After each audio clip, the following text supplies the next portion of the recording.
Di era zaman modern saat ini, semua aktivitas bisa dilakukan dari rumah, luar rumah, kapan dan di mana saja. Salah satunya adalah aktivitas konsumsi informasi yang terjadi dari berbagai belahan dunia.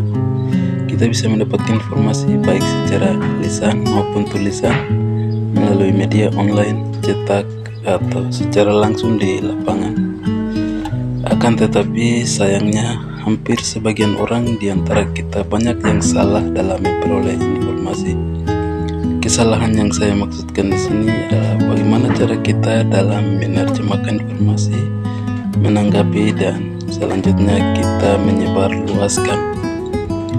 Agar tidak terjadi kesalahpahaman antara konsumen dan pembuat informasi asli, perlu adanya pendidikan kepada mereka yang tingkat kemampuan mengolah informasi di bawah rata-rata.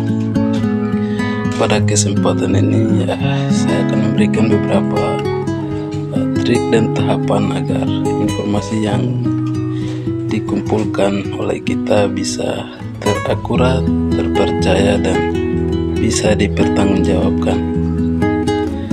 Oke, berikut ini beberapa tahapan untuk mendapatkan informasi yang asli atau original.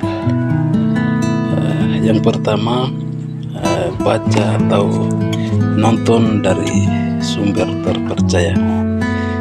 Jika ingin mendapatkan informasi yang benar dan akurat, sebaiknya carilah dari sumber terpercaya. Biasanya saat kita membuka internet ataupun sosial media akan terlihat berbagai informasi yang dipublikasikan.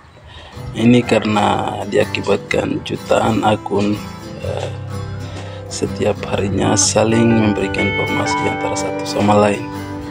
Banyak informasi yang dibagikan tersebut tidak semuanya benar.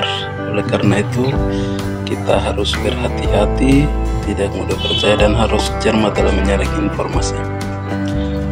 Yang kedua, baca secara menyeluruh. Jadi ketika ada informasi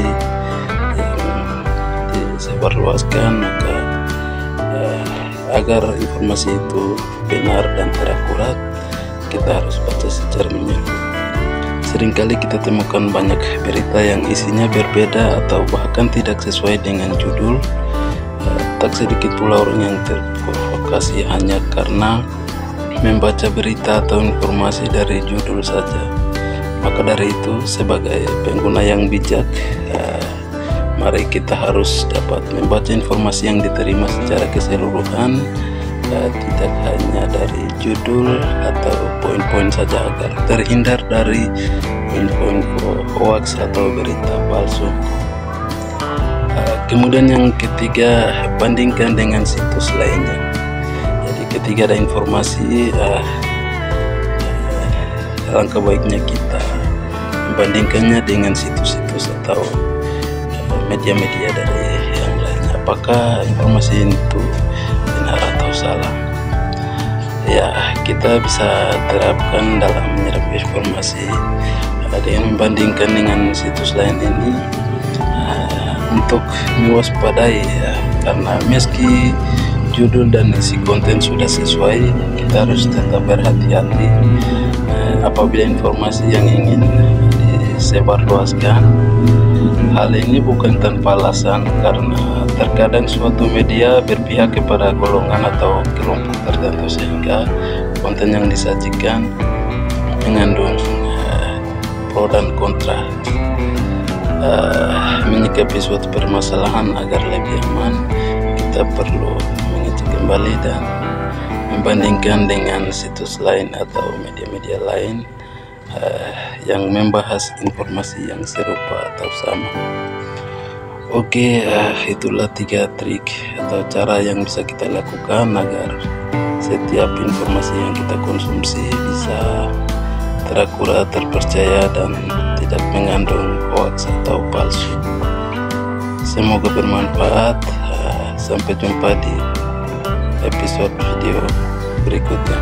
Hormat, salam sehat.